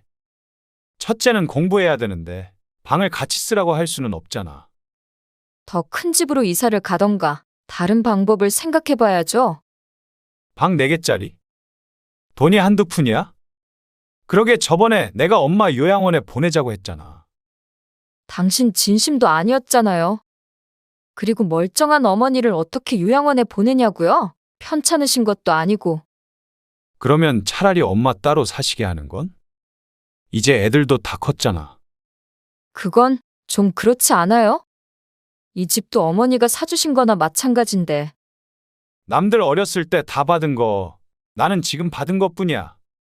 크면서 엄마한테 손 벌린 적도 없고 정말 힘들게 컸는데 나도 이 정도 보상은 받아도 되지 않겠어? 남들 다 받는 거야.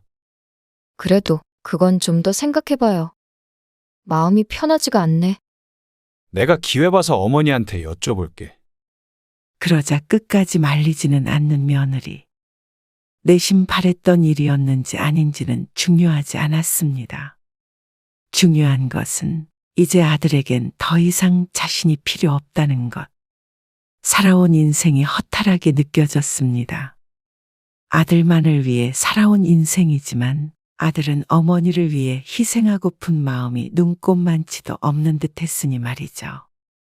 무엇을 바라고 아들을 위해 산 것은 아니었습니다.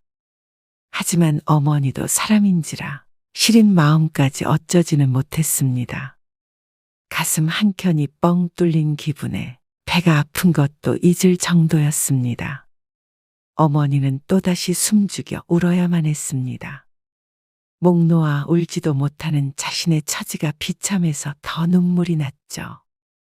그렇게 한참을 울다 전 씨는 마음을 다잡았습니다. 본의 아니게 또 대화를 도둑질에 듣게 되었지만 차라리 잘 됐다 싶기도 했습니다.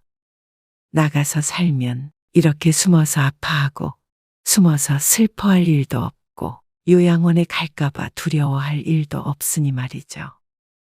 그래서 전 씨는 다음 날이 박자 아들에게 먼저 말을 꺼냈습니다. 효성아, 나 방 하나만 구해줘라. 그러자 아들의 눈이 크게 띄었습니다. 혹시 자신들의 말을 들었나 의심이 들었는지 전 씨의 표정을 자세히 살피는 모습이었습니다.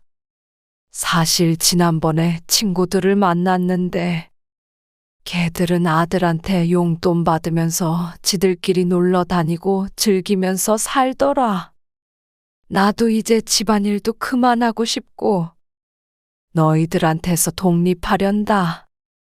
내가 앞으로 살면 얼마나 산다고. 나도 이제 원하는 거 다 하고 살고 싶다. 애미 부탁 들어줄 거지. 곤란한 말을 할 필요 없이 손 안 대고 코를 풍격이라 그런 것일까. 아들과 며느리가 서로를 바라보며 놀라는 표정을 지었습니다. 집은 조그만 집이면 돼. 알았어요. 얼떨떨하게 대답하는 아들을 못 본 척했습니다. 그리고 전 씨의 분가 계획은 일사천리로 진행이 되었습니다. 주말에 아들과 함께 이사갈 집을 보러 간 전 씨.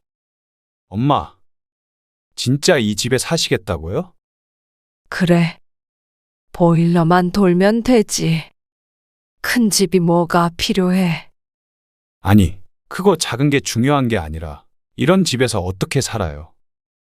허름한 단칸방을 둘러보며 아들이 심란한 목소리로 말했습니다.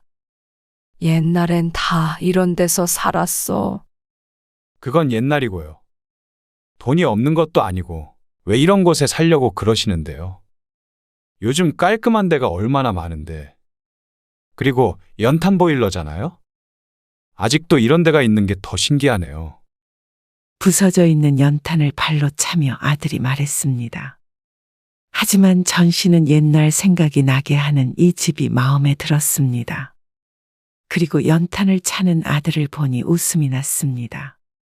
아마 저 연탄에 얽힌 이야기는 아들은 평생 모를 것이었습니다. 쓸데없는데 돈 쓸 거 뭐 있어. 여기가 좋아. 이 집으로 할게. 전 씨의 고집을 아들은 꺾지 못했고 전 씨는 바로 그 다음 주부터 혼자 살게 되었습니다. 배를 부여잡고 또다시 진통제를 먹으면서도 전 씨는 나오길 잘했다고 스스로 위로했습니다. 적어도 이곳에서는 마음껏 아파할 수 있으니 말이죠. 그리고 이런 생활이 나쁜 것만은 아니었습니다.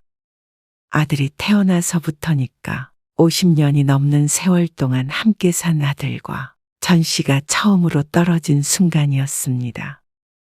아들을 위해 희생한다고 생각해왔는데 그것이 전부 나약한 자신이 만든 핑계가 아니었나 생각해 보았습니다.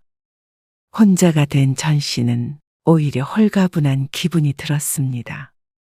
아프지 않은 날엔 홀로 뒷산에 올라가 산책도 하고 세상 사람들 구경도 하고 그렇게 지내니 외로움도 잊을 수 있었죠.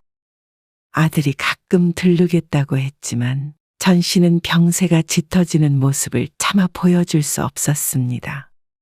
그래서 아들과는 거의 만나지 않았죠. 그렇게 약 2달 뒤 전 씨의 아들은 어머니의 부고를 듣게 됩니다.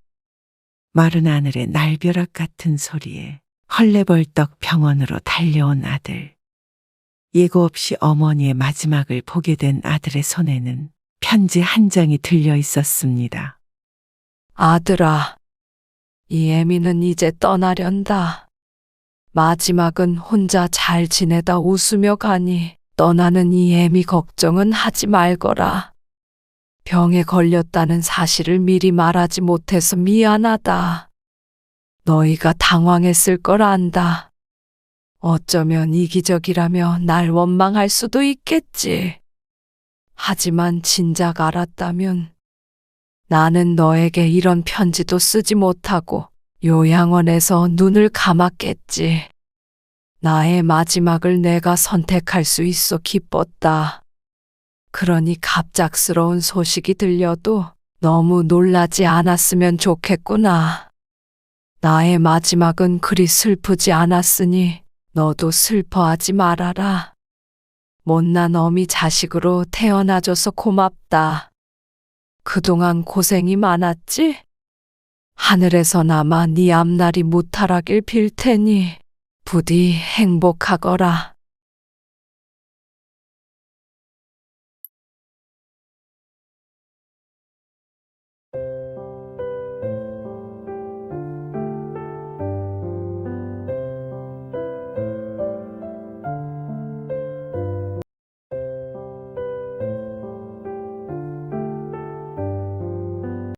이런 미친 아들아, 너 지금 네 자식 버리고 조강지 쳐버리고 딴 여자한테 가버리겠다는 거냐?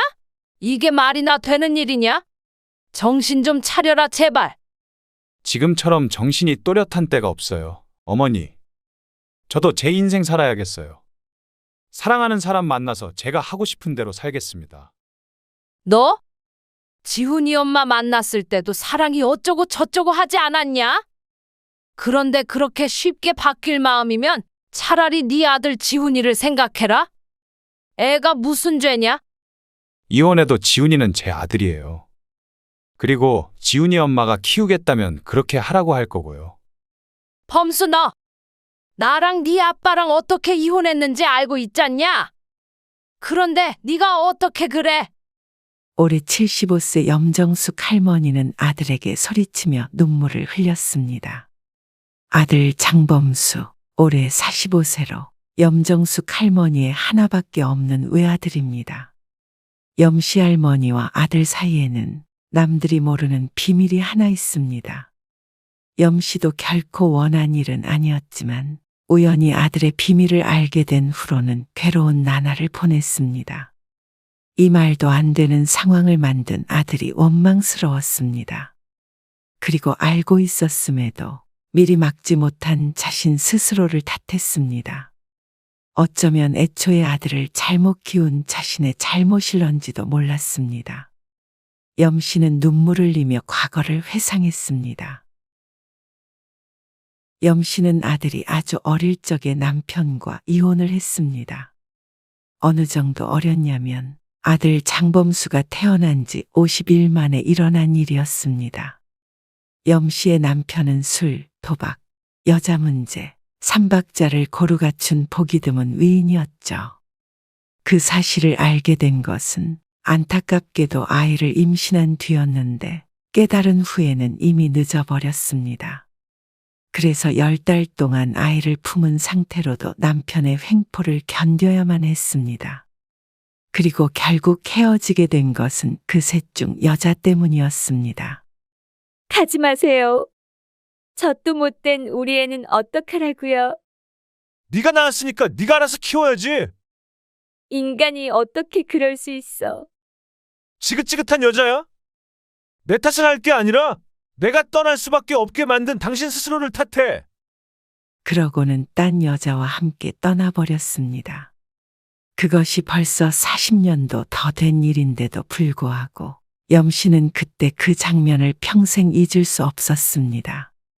싸늘한 남편의 눈빛, 동정하던 여자, 그리고 구둣발에 짓밟힌 아이의 하얀 베넷 저고리. 아마 염 씨가 눈을 감는 그 순간까지 떠올릴 장면일 것입니다. 빽빽 울어대는 갓난아기를 끌어안고 하염없이 눈물만 흘리던 염 씨. 젖을 찾아 입을 뻐끔대는 아기를 외면할 수는 없었습니다. 그날부로 염 씨의 삶은 고난의 연속이었습니다. 친정부모님도 돌아가신 지 오래라 도움을 청할 사람도 없었고 오로지 스스로의 힘만으로 아들을 키워내야 했습니다. 아직 젊은데 말이야. 더 늦기 전에 제가 해야지. 내가 다리 좀 놔줄까? 아니에요. 아이도 있고. 그러게나 말이야. 애가 문제긴 한데 그래도 애 데리고 재혼하는 사람도 많아. 워낙 젊은 나이에 혼자가 되었기 때문에 주변에서도 재혼을 하라며 중매를 서겠다는 사람도 여럿 있었지만 염 씨는 죽어도 재혼만큼은 하지 않기로 다짐했습니다. 또다시 그런 상처를 받기 싫었고 아들이 찬밥 신세가 되는 걸 원치 않았기 때문이었죠. 그렇게 홀로 힘든 시절을 보냈지만 아들만큼은 번듯하게 키워냈습니다. 아들은 장성에서 좋은 직장에 들어갔고 결혼도 했습니다. 그리고 아들 장지훈을 낳아 12년이란 세월이 흘렀습니다. 대체로 평범한 나날들이 이어졌고 염 씨는 요즘 들어서야 소소한 행복을 느끼며 살아갈 수가 있게 되었습니다. 이렇게 10년, 20년 흘러서 손자가 대학에 가고 결혼을 하는 것까지 보고 갈 수 있을까 하는 생각을 하며 지내던 중 아들이 조금 이상하다는 것을 깨닫게 되었죠. 네가 어쩐 일로 왔어? 일 때문에요. 토요일 오후 갑작스럽게 방문한 아들. 일? 이제 출장은 안 다닌다며? 그리고 오늘은 토요일 아니냐? 네, 요즘 회사에 일이 많아서요. 어쩔 수 없이 저도 주말에 와야 해요. 이 근처에 일이 있어서요. 그래? 그래도 이 근처라니까 잘 되긴 했네. 네. 일 끝나고 잠은 여기서 잘게요. 환경 관련 공기업에 다니던 아들은 젊은 시절에는 매일 출장 나가는 일을 하다가 아이가 태어나고는 사무실에만 있었습니다. 주말까지 아들이 충청도로 출장을 올 정도면 회사가 참 바쁜가 보다 생각했죠. 그래도 좀 그렇다. 아무리 바빠도 주말까지 일하면 언제 쉬라는 거야? 일요일에 쉬면 되죠. 돈이라도 많이 달라 그래. 알았어요. 아들이 웃으며 집 안으로 들어왔습니다. 언제 나가는데? 이따가요. 저녁 때 나갔다 올게요. 일을 저녁에 해. 아무튼간 이상한 회사다. 아들은 오후 5시가 돼서야 나갔습니다. 그러고는 아들이 들어온 시간은 새벽 2시. 현관문 열리는 소리에 염 씨가 잠이 깨어 거실로 나갔습니다. 너 기다리다가 잠깐 잠이 들었네. 지금 들어온 거야? 네. 기다리지 말고 주무시지. 아들에게선 술 냄새가 풍겼습니다. 술 마셨니? 네. 일 끝나고 동료들이랑 좀 마셨어요. 그래. 난 또 지금 시간까지 일한 줄 알고 또 회사 욕을 한 바가지 해주려 그랬네. 아니에요. 들어가서 주무세요. 저도 씻고 잘게요. 아들은 다음 날인 일요일 아침 일찍 다시 집으로 돌아갔습니다. 아들이 돌아간 뒤 1시간쯤 흘렀을까. 염씨는 며느리에게서 전화 한 통을 받았습니다. 여보세요. 어머니, 잘 지내셨어요? 그래, 웬일이니? 다른 게 아니고, 어제 지훈이 아빠 어머님 댁에서 잤어요? 그래. 출장 왔다고 하던데 너한테 말도 안 했어? 아, 아니에요. 말했어요. 그냥 어머니 불편하지 않으셨나 해서 전화드린 거예요. 불편할 게 뭐가 있어? 아들이 왔는데 반갑지 뭐. 네, 그러면 다행이고요. 근데 무슨 회사가 주말까지 일을 시켜? 그러게나 말이에요. 아무튼, 알겠어요, 어머니. 다음에 또 연락드릴게요. 쉬세요. 싱겁게 끊어진 전화를 내려다보며 염씨가 고개를 갸웃거렸습니다. 이상하네. 그날 이후로 아들은 주말만 되면 염씨네 집으로 왔습니다. 그 일은 언제까지 한다니? 좀 쉬어야지. 왜 회사에서 너만 일해? 지훈이 엄마도 걱정하는 것 같던데. 그러자 아들이 신발을 벗다가 멈춰서서 물었습니다. 지훈이 엄마랑 통화했어요? 그래. 저번에 너 왔다 간 다음에 전화했지. 별말 없었고요? 별말 없었는데 왜 그걸 나한테 물어보니? 애미랑 얘기 안 했어? 혹시 애미랑 싸웠니? 아니에요. 싸우긴요. 전화했다고는 말 안 해서 궁금해서 그렇죠. 그러곤 아들이 신발을 벗고 안으로 들어왔습니다. 오늘은 몇 시에 나가니? 저녁은 먹고 나가? 글쎄요. 오늘은 조금 늦게 나갈 것 같아요. 이따가 연락 오면 가야죠. 일단 저녁밥은 차려주세요.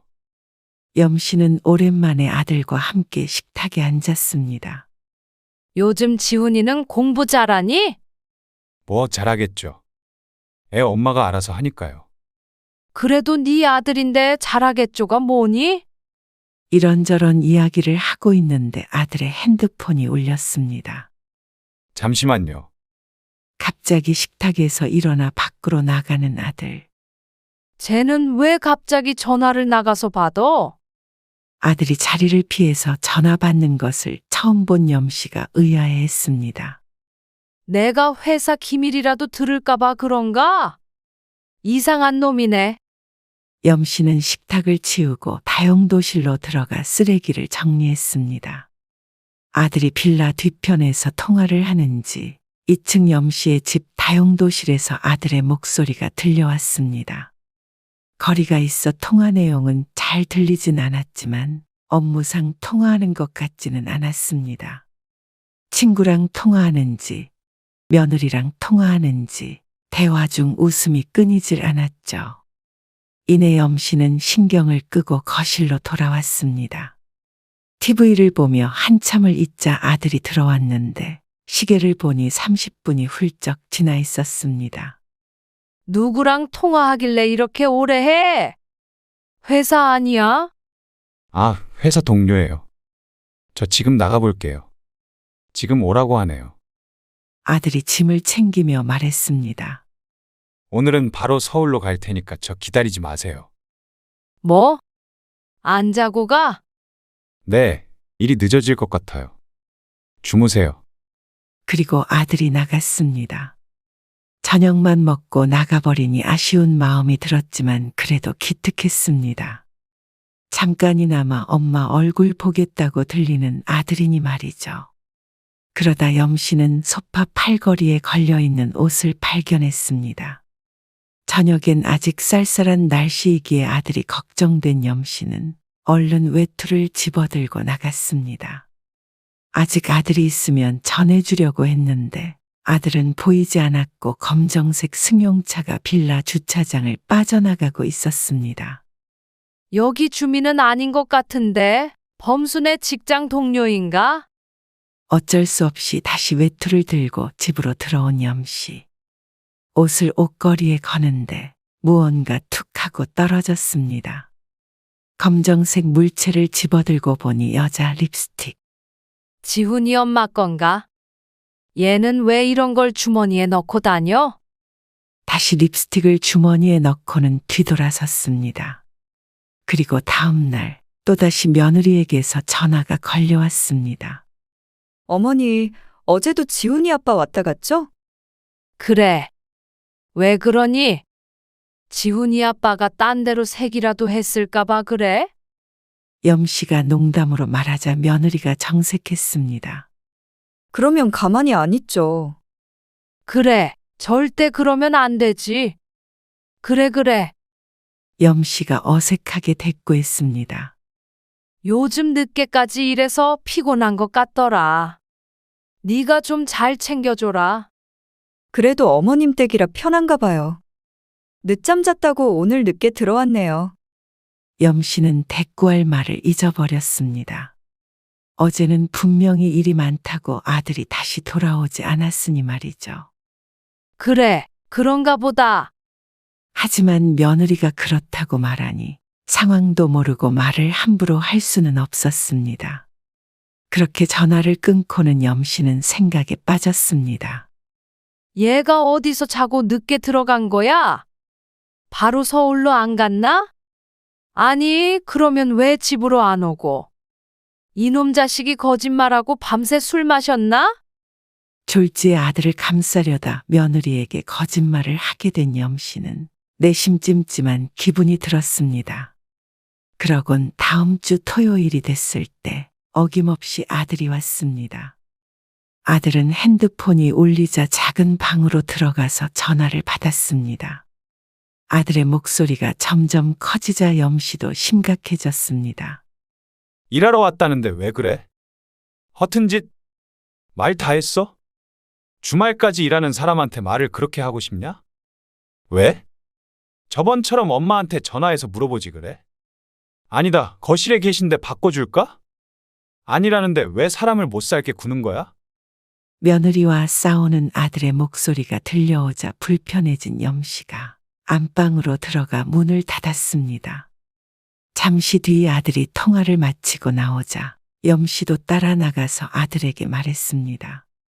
너 지난번에도 서울로 바로 간다더니 다음날 늦게 들어갔다며? 어머니가 그걸 어떻게 아세요? 어떻게 알긴? 지훈이 애미가 전화해서 알았다. 미리 말을 하던가. 둘러대느라 혼났잖냐? 아들이 곰곰이 생각에 잠기더니 말했습니다. 그냥 그럴 일이 있었어요. 앞으로도 지훈이 엄마한테 전화 오면 그런 얘기는 하지 마세요. 네가 그러니까 지훈이 엄마가 걱정하는 거 아니니? 회사 식구들하고 술 먹으면 솔직히 말하면 되잖냐? 엉뚱한 오해 안 하게. 알아서 할게요. 아들은 대충 대꾸를 하고는 소파에 앉았습니다. 그리고 그날 저녁 소파에 앉아 한참을 핸드폰만 만지작거리던 아들이 이내 자리에서 일어났습니다. 엄마 갔다 올게요. 늦으니까 주무세요. 알았다. 아들이 나가고 조금 지나자 염씨가 무릎을 탁 쳤습니다. 아, 또 잠바를 놓고 갔네. 내 정신 좀 봐. 염씨가 얼른 옷장에서 옷을 꺼내 달려나갔습니다. 그리고 아들이 갔나 두리번거리는데 지난번에 봤던 검정색 승용차에 타고 있는 아들을 발견했습니다. 아이고, 다행이다. 아직 안 갔네. 실내등이 켜져 있는 차 안. 아들이 조수석에 타고 있었고 운전석에는 젊은 여자가 타고 있었죠. 외투를 건네주기 위해 차로 다가가던 염씨는 우뚝 걸음을 멈췄습니다. 눈이 화등잔만해진 염씨가 들고 있던 외투를 툭 떨어뜨렸습니다. 염씨가 본 것은 차 안에서 끌어안고 입을 맞대고 있는 두 사람. 그러곤 주위를 의식했는지 실내등을 껐는데 그러고도 차는 한참을 출발하지 않고 서 있었습니다. 염 씨는 더 이상 다가가지 못하고 뒷걸음질 쳤습니다. 무엇인가에 쫓기듯 다시 집 안으로 들어온 염 씨는 한참 동안 현관문에 기대앉아 놀란 가슴을 쓸어내려야 했습니다. 시간이 흘러도 벌렁거리는 심장이 진정되지 않았습니다. 아이고, 지훈이 애비야. 어쩌자고. 이제 염 씨는 주말이 다가오는 것이 두려웠습니다. 주말에 내려오는 아들은 출장이 아닌 바람을 피러 오는 것인 듯 했습니다. 지난 일주일 동안 염 씨는 머리가 터져라 고민했습니다. 아들에게 무엇라 말해야 할까? 아니, 이런 이야기를 아들에게 해도 좋은 것인가? 며느리에게는 계속 비밀로 해야 하는 것일까? 생각이 꼬리에 꼬리를 물었지만 결론은 나지 않았습니다. 하지만 이대로 가만히 있을 수도 없었습니다. 아들의 외도에 자신이 이용되고 있는 것 같으니 말이죠. 며느리가 자꾸 전화를 해서 확인하는 것으로 봐서는 아들이 어머니 집에서 잔다는 핑계로 이 짓을 이어오고 있는 듯해 소름이 끼치기도 했습니다. 그렇다면 출장은 전부 거짓이었을까? 차마 아들에게 전화를 걸어서 물어볼 용기도 나지 않았습니다. 그리고 전화벨이라도 울리면 혹시나 며느리일까 싶어서 쏘스라치게 놀랐습니다. 아마 며느리는 아들의 외도를 어느 정도 눈치채고 있는 듯 했기 때문입니다. 다른 전화임을 확인하고 안심하고 그런 날이 며칠 동안 반복되자 신경줄이 남아나질 않았습니다. 이래서 죄 짓고는 못 산다고 하는구나. 금요일이 되었을 때 다시 울리는 휴대폰. 아이고, 이번엔 또 누구야? 그리곤 휴대폰을 쳐다보았는데 이번에야말로 화들짝 놀랐습니다. 며느리였습니다. 또 아들 이야기를 물어본다면 거짓말할 자신이 없었습니다. 차라리 이 모든 일을 몰랐던 때로 돌아가고 싶었습니다.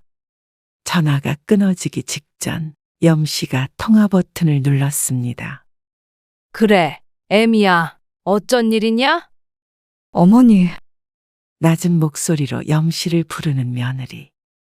염 씨는 눈을 질끈 감았습니다. 분위기가 심상치 않아 보였죠. 무슨 일이니? 지훈이 아빠, 어머니 댁에서 자고 온다는 거 거짓말이죠? 염 씨의 심장이 쿵 하고 내려앉았습니다. 아니야. 항상 와서 자고 갔어. 다급하게 대답하자 며느리가 말했습니다. 그래요? 제가 회사에 확인해 봤는데 출장 같은 거 없다던데요. 염 씨는 속으로 앓는 소리를 낼 수밖에 없었습니다. 자신도 이상하다고 생각했던 일을 며느리라고 의심하지 않을 순 없었겠죠. 그래도 우리 집에서 자고 간 건 진짜다. 그러자 며느리가 싸늘하게 대꾸했습니다. 그러면 회사 일이 없었다는 건 알고 계셨다는 거네요? 그게 지훈이 애미야. 어머니도 알고 계셨죠? 지훈이 아빠 여자 생긴 거. 올 것이 왔구나 싶었습니다. 염 씨가 아무런 대답을 하지 못하자 며느리가 따지듯 말했습니다. 어쩜 저한테 그럴 수 있으세요? 지훈이 아빠 그러고 다니는 거 다 알고 계셨는데도 어떻게 같이 저를 속이시고. 아니다. 절대 그런 거 아니다. 나도 이번에 알게 돼서 절대 너 속이려던 거 아니다. 지훈이 아빠도 내가 알고 있다는 거 아직 몰라. 그러자 며느리가 흐느껴 울기 시작했습니다. 너무 이상했어요. 갑자기 매주 주말마다 출장이라뇨. 어머니한테 전화하면 집에서 잤다 그러지. 그러면 어머니도 다 알고 묵인하신 거 아니냐고요. 아니야. 지훈이 애미야. 지훈이 아빠는 내가 정신 똑바로 차리라고 단단히 얘기를 할게. 미안하다. 너무 미안하다. 며느리는 말없이 울기만 했습니다. 염 씨도 따라서 울고 싶은 심정이었습니다. 며느리에게 죄스러운 마음에 고개를 들 수가 없었습니다. 지훈이 애미야. 걱정 마라. 내가 해결할 테니까. 너는 아무 생각 말어. 그렇게 전화를 끊고 염씨도 속상한 마음에 잠을 이루지 못했습니다. 며느리의 마음을 누구보다도 잘 아는 사람이 염씨였으니까 말이죠. 40여 년 전 염씨의 마음을 짓밟아버린 남편을 떠올렸습니다. 그런데 똑같은 일을 자신의 아들이 반복하고 있다고 생각하니 피가 거꾸로 솟는 기분이었습니다. 워낙 어릴 때 사라진 남편이라 보고 배울 것도 없었을 텐데 이런 것도 피를 따라 대물림 되는 것인지 다음 날까지 염씨는 뜬 눈으로 밤을 새야 했습니다. 그리고 날이 밝자 아들이 오기를 기다리며 시계만 쳐다보고 있어야 했죠. 오후가 되자 아들이 왔습니다. 이제 현관문을 열고 들어오는 아들이 전혀 반갑지 않았습니다. 왔니? 네, 무슨 일 있으세요? 왜 이렇게 기운이 없으세요? 아니다. 별거 아니다. 오늘도 늦게까지 일해? 그 일은 언제 마무리된다니? 글쎄요, 아직 모르겠네요. 원래는 그렇게 오랫동안 같은 곳으로 출장 안 가지 않아? 네, 그랬는데요. 회사에서 하라면 해야죠. 뭐. 그냥 너는 서울에서 일한다고 하면 안 되니? 전처럼 사무실에서. 저도 그러고 싶은데 출장 인력이 부족해서 그렇다는데 왜 그러시는데요? 제가 오는 게 불편하세요? 아들이 이쯤에서 끝내줬으면 하는 마음에 말을 꺼내어 보았지만 아들은 그럴 생각이 없어 보였습니다. 참다 못한 염씨가 더 이상 돌리지 않고 아들에게 말했습니다. 너 지난번에 왔을 때 어떤 여자랑 같이 있는 거 봤다. 아들의 눈이 커졌습니다. 그러곤 더듬더듬 대답했습니다. 아, 여자요. 그때 데리러 온 거요? 같이 일하는 동료예요. 동료? 너는 동료랑 입도 맞추고 그러니? 지혜미를 바보로 알아? 그러자 아들이 인상을 구겼습니다. 몰래 보고 계셨어요? 몰래? 불 켜놓고 그러고 있으면 보라고 일부러 그런 거 아니냐? 생각이 있는 애야, 없는 애야? 아무리 시골이라도 어떻게 밖에서 그런 짓을 해? 그것도 바람난 여자랑. 그냥 모른 척 해주세요. 뭐? 모른 척? 어떻게 모른 척 하라는 거야? 진짜 모르길 바랬으면 이 집에서 자는 척을 하지 말던가.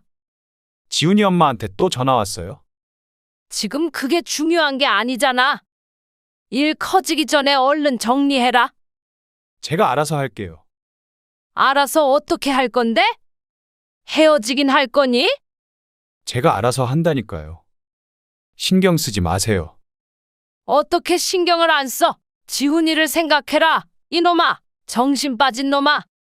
제 인생이니까 제가 알아서 결정할게요. 이런 일까지 참견하지 마세요. 어떻게 어미가 돼서 아들이 잘못된 길로 가는 것을 두고만 볼 수 있을까? 남이라도 이런 상황에서는 염씨와 같은 말을 하지 않았을까? 그래서 끝까지 정리를 안 하겠다는 말이야? 이제 여기로 안 오면 되는 거죠. 염씨가 털썩 주저앉았습니다. 도저히 말이 통하지 않는 아들. 그때 아들의 휴대폰이 울렸습니다. 아들이 작은 방에 들어가서 전화를 받는데 씻고 곧 내려간다는 얘기를 들은 염씨. 아들이 욕실에 들어가자 서둘러 계단을 내려갔습니다. 주차장을 살펴보니 눈에 익은 검은색 승용차가 보였습니다. 쾅쾅 염씨가 차 유리를 두드렸습니다. 한참 있다가 열리는 창문. 누구세요? 나 범수 엄마예요. 범수 알죠? 그러자 여자가 깜짝 놀랐습니다. 그쪽 범수랑 어떤 사이인 줄은 잘 모르겠지만 범수 결혼도 했고 애도 있는 거 알고 있어요? 놀라지 않는 것을 보니 이미 알고 있는 듯 했습니다. 참, 알고도 어떻게 그럴 수가 있어요. 가정이 있는 남자예요. 그제서야 여자가 차에서 내렸습니다. 안녕하세요, 어머니. 최수진이라고 해요. 범수 씨랑 만나고 있어요. 만나긴 뭘 만나요? 애 딸린 유부남이라니까 그러네. 그것도 알고 있어요.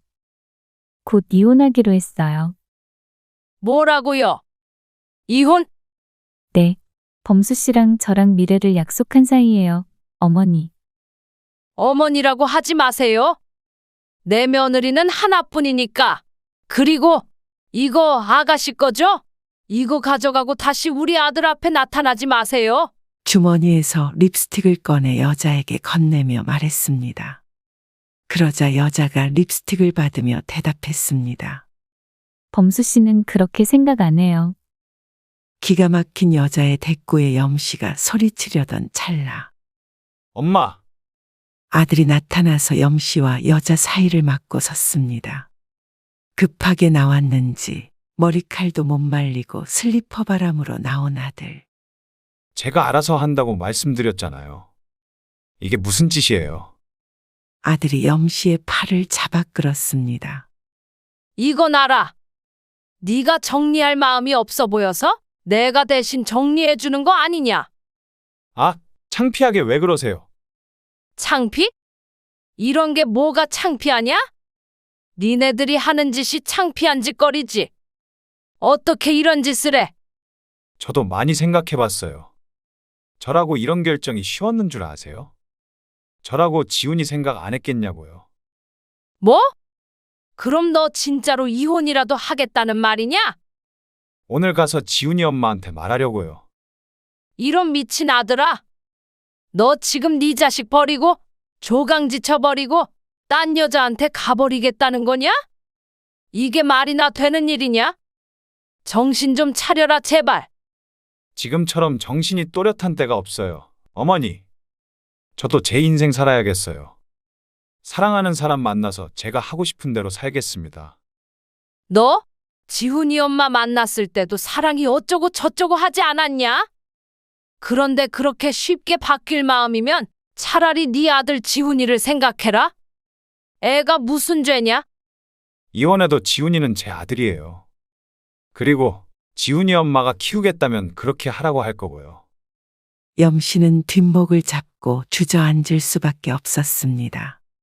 범수 너 나랑 네 아빠랑 어떻게 이혼했는지 알고 있잖냐? 그런데 네가 어떻게 그래? 저도 아빠 닮았나 보죠. 차라리 그렇게 생각하세요. 엄마 마음이라도 편하게. 그러고는 아들은 검은 승용차를 타고 떠나버렸습니다. 주차장에 홀로 남은 염씨는 일어나지도 못하고 차가 떠나간 자리를 하염없이 바라보았습니다. 40년 전 바로 그 모습처럼 말이죠. 떠나간 아들과 남편이 겹쳐 보였습니다. 그때처럼 아무것도 못하는 자신을 탓했습니다.